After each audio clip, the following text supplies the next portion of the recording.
Sabi nila, mahirap daw ang engineering. Pero, kung ito talaga ang pangarap mo, ilalaban mo kahit anong mangyari. Sir James, ano score mo sa quiz? Okay naman. Talagang ganyan, mahirap talaga yung topic natin ngayon. Ayun na kaya tayo papaturo? Kay Gate. Ano yan? Stress? Oo, stress. Sobrang hirap nga. Na-stress na ako. Paturo kami, 14 lang ako. Sige, wait lang. May mga example ako para mas maintindihan natin. Yo!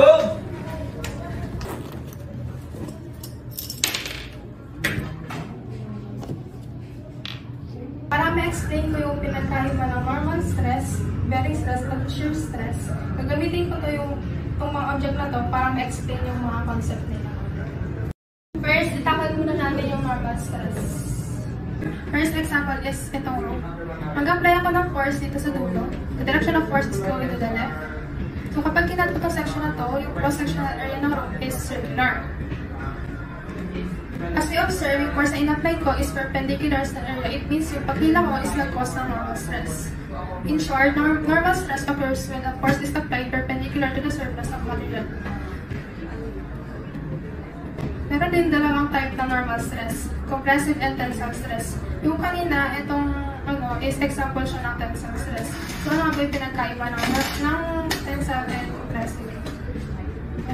So yung pinagkaiba ng compressive and tensile stress is yung direction of force nila.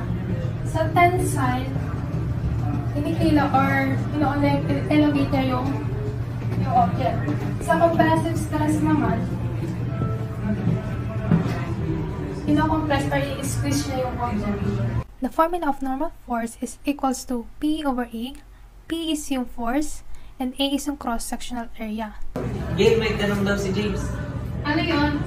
Pwede bigyan example ng solving. Now, let's try to solve a sample problem for normal stress.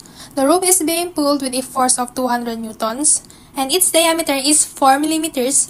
Determine the tensile stress. So, sulat ko muna yung mga given natin. P is equals to 200 newtons. And meron tayong diameter na 4 millimeters. As we all know, the formula ng tensile stress is equals to P over A. So, alam na natin yung value ng P. So, ano naman yung value ng area natin? Yung area natin is ito. Mapapansin nyo, yung shape ng area natin is circular. And meron tayong given na diameter. So, yung gagamitin nating formula ng area is pi d squared over 4. So, now let's try to use the formula. 200 Newton pi.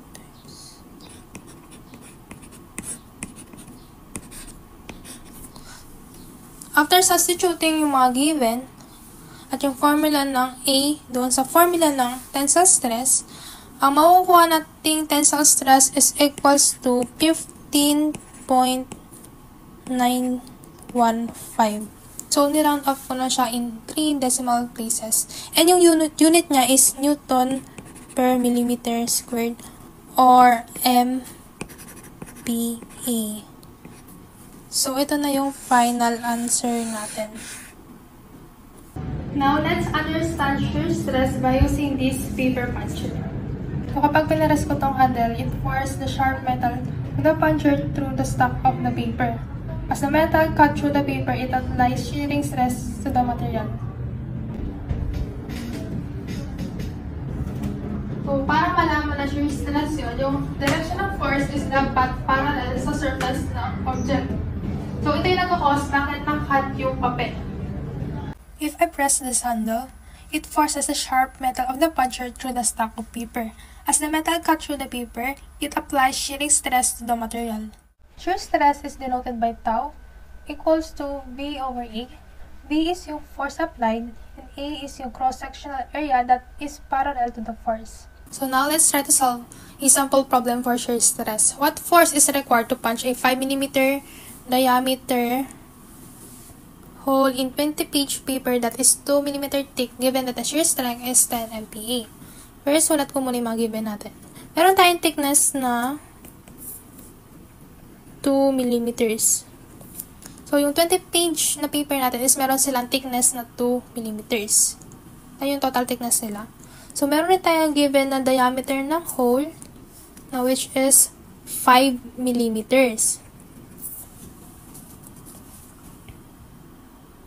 So, meron rin tayong given na shear strength na 10 MPa or Newton per millimeter squared. And yung formula natin sa shear stress is V over yung area nung na-shear. So, yung V, pwede rin siyang gawin maging P over A. So, yung hinahanap ito sa problem natin is yung force required para mabutas yung mga papel. So, hindi natin i-derive yung formula ng shear stress. So, yung P is equals to tau times yung area. So, may given na tayo na tau, which is yung shear strength na 10 MPa. So, ano yung shear area natin? Yung shear area natin is ito. Yung formula ng area is circumference times yung thickness. Thickness na ito. So, ito yan. So, ito yung nabutas. Kasi ito yung part na nagkaroon ng shear stress. Palibot dyan. So, yung formula ng circumference naman is pi times d. So, yung area is equals to pi times 5 mm diameter hole times yung thickness ng papel, which is 2 mm. Dahil meron na tayong equation ng area, makakukuha na natin yung force. So, P is equals to 10 Newton millimeter squared times pi times 5 mm times 2 millimeters. So, makakancel yung millimeter squared kapag multiply natin itong dalawang to. Kasi magkakaroon tayo ng unit na millimeter squared. So, yung value ng P natin is 100 pi. At yung value ng 100 pi natin is equals to 314.159 newtons. So, naka-round off na siya sa 3 decimal places. So, ito. If we further analyze this type of problem na puncture, kapag mapurol yung yung blade niyan, mas kailangan mo mag-apply ng force. Ibig sabihin, tataas yung value ng P mo. Pag tumaas yung value ng P, mas tataas yung shear stress. Kasi kung hindi mataas yung in-apply mong force, may chance na hindi malinis yung pag-cut or hindi niya completely makakat yung papel. Lalo na kung mapurol tong blade na yan. So, also, yung thickness na itong papel, nakaka-impluensya rin siya sa shear stress. Kasi once na kumapal pa yung papel natin, mas tataas rin yung kailangan nating force para mabutas yung papel. Next is bearing stress. This type of bearing stress, kadalasan makikita natin siya sa mga bolt connection. When bolt is tightened, the head bolt and the nut compresses the surface of the two material that being joined together. The formula of bearing area is equals to P over bearing area. So, saan nga ba yung bearing area? So, yung bearing area is nandito sa pagitan ng bolt head and sa surface ng wood. Tapos, ang isa naman is meron din dito sa pagitan ng nut tsaka surface ng wood. So, ano nga ba itsura ng bearing area dito sa part ito? So, ito yung diameter ng head bolt. Tapos, ito yung butas. So, yung kailangan lang natin is itong part na to kasi ito lang yung nagkaroon ng contact dun sa wood. So, yung formula niya is area ng circle nitong malaking diameter minus yung area ng So, dito naman, yung itsura naman ng bearing area nito is yung diameter nitong nut. Tapos, ito yung butas ng sa wood. So, yung kailangan lang natin is itong part na to. So, yung formula niya is yung area ng malaking circle minus yung area ng maliit na circle, which is yung maliit na yung butas. So, the bearing stress, yung dapat nagamitin natin area is kung saan nagkaroon ng contact yung surface ng wood doon sa compressive forces. Let's try to solve a sample problem for bearing stress. The 20mm diameter bolt fastened two wooded planks together. The nut is tightened until the tensile stress in bolt reaches 150 MPa. A. Find the bearing stress between the wood and head of bolt. The diameter of head bolt is 25mm. Letter B. Find the bearing stress between a wood and a washer. The inner diameter and outer diameter of washer are 23mm and 30mm. So, sa itong una, wala tayong washer na nakalagay. Sa letter B, meron naman tayong nakalagay na washer. So, sulat ko muna yung mga given. Meron tayong given na diameter ng bolt na 20mm. Given. At meron rin tayong given na tensile stress na 150 MPa. From this given, makukuha natin tong value ng P. So, magiging P is equal to shear stress, tensile stress times the area. So, yung area natin is pi d squared over 4.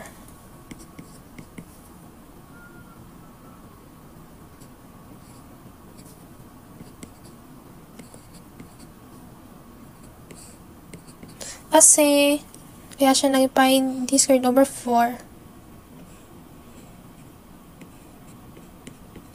Ito yung cross-sectional area natin for tensile stress. Yung yung bolt lang, itong part lang na to. So, yung makukuha natin dyan is, wait lang, substitute pala muna natin yung value. 150 times pi times 20 squared over 4.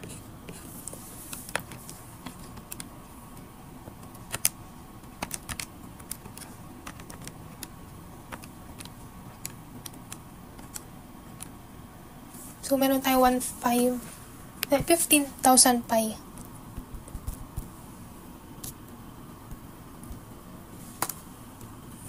Or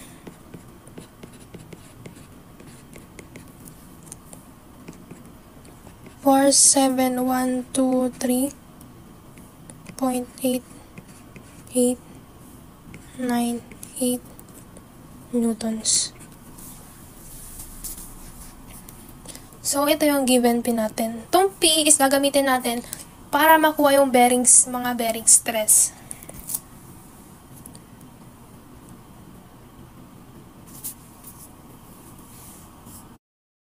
Wood and head of bolt. So, nakuha na natin yung value ng P. Meron tayong P, no? So, yung formula ng bearing stress natin is ito. Over P over yung bearing area. So, dito, meron na tayong P. Ang wala na lang tayo is yung area. So, yung area ng bearing area natin is itong part na to. So, may given tayo na 20 diameter ng bolt. Ito yung 20. Tapos, given rin tayo na 25 millimeter. Ito yung diameter ng head bolt.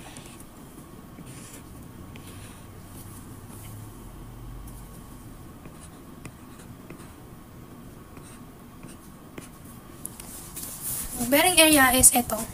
Ito lang. Kasi ito lang yung nagkaroon ng contact doon sa wood.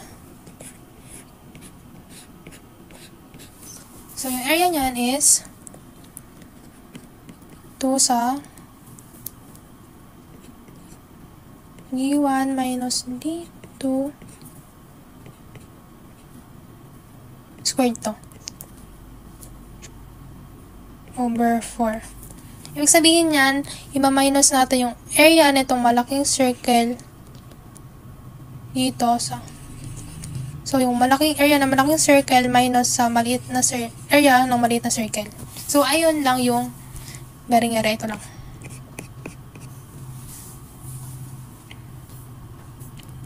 Since meron na tayong mga value at equation ng area, substitute na natin. 47123.8898. So, continuous to yung ginagawa natin. Continuous solving. So, yung D1 squared, yung malaki, 25 squared. So, yung D sub 2 squared is yung 20. Ay, nawala. 20 squared times pi over 4.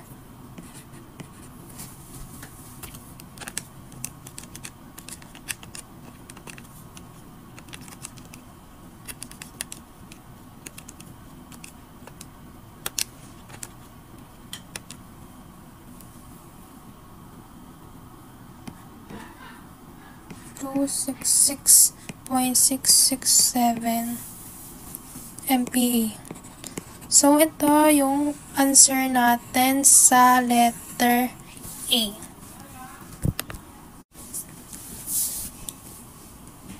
So, sunod natin i-solve is yung bearing stress between the wood and the washer. Ito.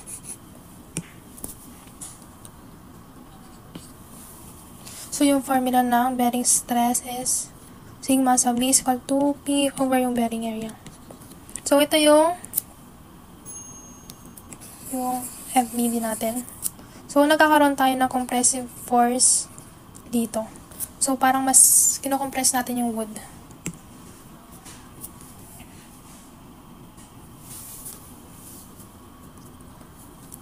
So, let's try using this formula. Meron tayong given na B.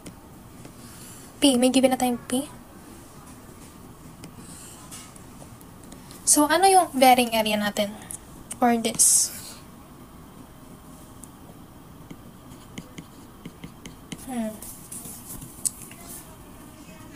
Kapag in-observe natin to, meron tayong given na dimension ng washer, which is yung 23 and itong 30 millimeters.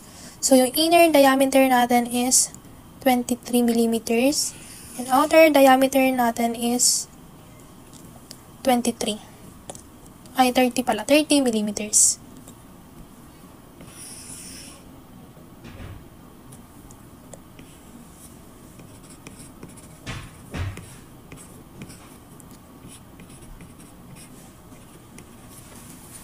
Yung bearing area is ito lang. Itong donut shape na to. So, bakit ito lang ulit? Kasi ito lang yung nagkaroon ng contact doon sa wood. So, yung formula ng bearing area natin is D sub 1 squared minus D sub 2 squared times yung pi over 4. So, yung D1 squared natin is yung 30. Yung D sub 2 natin is yung 23. Malit lang. Times natin sa pi over 4. Since may equation na tayo sa bearing area, makukuha na natin yung bearing stress. So, yung P is equals to 47123.8898 newtons. Continuous to. Sinulat natin lahat ng decimal. And yung bearing area natin is 3 squared minus 23. So, parenthesis. Times yung pi over 4. So, yung bearing stress natin is equals to 161.725 MPa or Newton millimeter squared. So, ito yung final answer natin. Kung mapapansin nyo, doon sa value ng bearing stress natin sa letter A, mas malaki yung sa kanya. Ito, yung dito. So, bakit mas malaki? Dito kasi sa letter B, gumamit tayo ng washer. So, parang, dahil sa paggamit natin ng washer, lumaki yung bearing bearing area natin. Kaya mas lumiit yung bearing stress. Kasi yung purpose ng washer is to distribute na yung load. Pinaprevent niya yung bolt head na madent yung surface ng wood. Kasi kung mataas yung stress na makukuha natin, may potential na madent niya tong wood natin, tong wood. So, yun yung purpose ng washer. From this example ng bolts at washer sa wood, mas naintindihan natin yung bearing stress. Oh, nag-gets siya ba? Oo naman, syempre. Wait. Papasa na kami sa test niyan. Makagil yan. Maraming salamat. But wait, there's more. Hi, future engineers! I'm Minya. I'm James. I'm Dave. I'm Angel. Sasagutin natin ngayon yung mga tanong ng mga netizens. So, yung first question nila is, gaano kahirap para sa'yo yung MacDB rate 1 to 10? For me, 7. Ako, 9. Ako, mga 9.5, gano'n. Siguro 7.5? So, Ba't mo bakit nasabi? 7? Sa akin, kasi may part na mahirap, pero may part na nadalian naman ako. Ikaw ba? Ganun din. May mga parts na Pero bakit 9? nahirapan. Kasi hindi ako nagre-review. Kailangan mo lang ng oras mag-review para, mataas sa Talaga score. ba? I agree. So, Ikaw naman. 9.5 kasi actually mahirap siya for me. And at the same time, di rin ako nagre-review. So, 9.5 siya. 7.5. Kasi ang hirap kapag walang foundation from statics. Parang nadalian lang ako sa sure and moment diagram. I agree. May questions pa. Question is, sinong prof nyo sa MacDB and anong thoughts nyo sa kanya? Parang same-same lang ah. Si Ma'am Carol. Anong For thoughts me, nyo? parang sa class niya, kahit stressful, nakaka-enjoy pa din. Kasi ang dami niyang, alam mo, yung mga side na kwento-kwento, ganun. Yung mga thoughts niya sa ibang mga Ikaw ba? Ganun din. Parang nakakaano yung mga kwento niya eh. Nakaka-hype ng class. Oo, sa bagay. Ako naman yung biglang hirit lagi. Biglang may pa-hirit sa dulo eh. Kaya kahit na sobrang hirap, mapapatawa ka na lang eh. Malalighted yung... Aminin man natin o hindi, parang isa siya sa favorite prof natin. True. Kasi sobrang galing niya magturo. Tapos parang lagi niya tayong binibigyan ng chance na mag-retake para lang makuha natin yung topic talaga. Yes, I agree. So, ano pa ba? Kayo, may tanong pa ba kayo about sa subject Anong natin? topic kayo pinaka-nahirapan? Ikaw, Jen. Anong topic? Yung last, yung deflection. Ako, siguro yung stress kasi from start yun eh. Like, parang tawag doon, na-war shock ako doon sa biglang ganun kahirap na Yun din. Kasi parang kailangan mo talaga ng foundation para masagot yun. Actually, stress din sa akin. Doon talaga yung mga pinaka-mababang score ko na, oh my God, I can't believe. Yung mapapa oh my God ka na lang So, na. oh my goodness. Yung parang may sagot ka na pero mali. Bakit? So, ano namang thoughts nyo sa buong second year, second sem? Hi. Hi! Hay na lang talaga. Stressful. Hay na lang talaga. Grabe, parang hindi uso yung pahinga. Pero sa akin, for me no, sa akin yun. Parang pinagsabay-sabay kasi yung mga subject na Mahihirap. Parang yung Sa curriculum na to, parang damn. Pinagsiksikan sa second sem, ang hirap-hirap. Nakaka-drain yung naging lineup ng natin, mga subject. Oh, tsaka yung Monday natin, parang Sobra, di ba? Oh my God. Diretso, yung pahinga mo, pagkain na lang, konti pa ng time. Lunch mo, wala 30 minutes lang.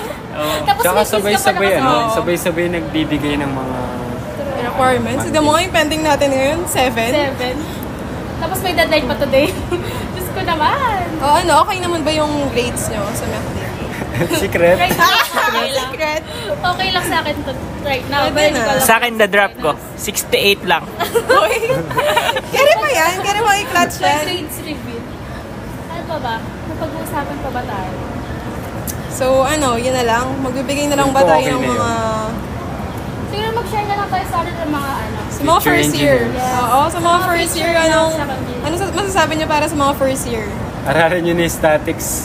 Tsaka Oo. yung ano, Kaya niya yan. Seryosohin niyo yung statics, kailangan Chemistry. talaga yan. True. Ano? Physics. Ah, Physics pa ba first year? meron. Meron. physics Sa yung... concept. Ay, statics yung ano yata eh. Second year, first Second year, first year. Kailangan yun, sobra. Oo. Tsaka ano, wag kayong aasa dun sa mga sagot na nakukuha sa Wow. ibang ano. Mag-aral, kailangan Oo. talagang Kasi mag-aral on own. ganun nag-start yung year ng college life. So, parang, Kasi online. oh, Start your year right. Talaga. Yes. Kailangan Yes mag-be naman! Eh. Exam mo yun! Oh my gosh, English yun. Huwag kayo ano. Moto ah. May moto. Hindi So, kasi yun. importante pag nag-start ka ng productive, yeah, tuloy-tuloy siya. tuloy-tuloy siya. Yun lang. Ayun. So Thank you, yun, guys. so this will end our video. So, ano, Yun lang, Sa mga guys. future engineers dyan, galingan nyo. True. Sa mga first Kaya year. niyo yan, guys. Yes. kaya yan. Kinaya nga namin eh. Kinaya ba talaga? Bye-bye. Bye-bye, thank you! Bye-bye. We are CE students. Of course, mataas grades namin sa math. Ano ba yun? Mababa na naman.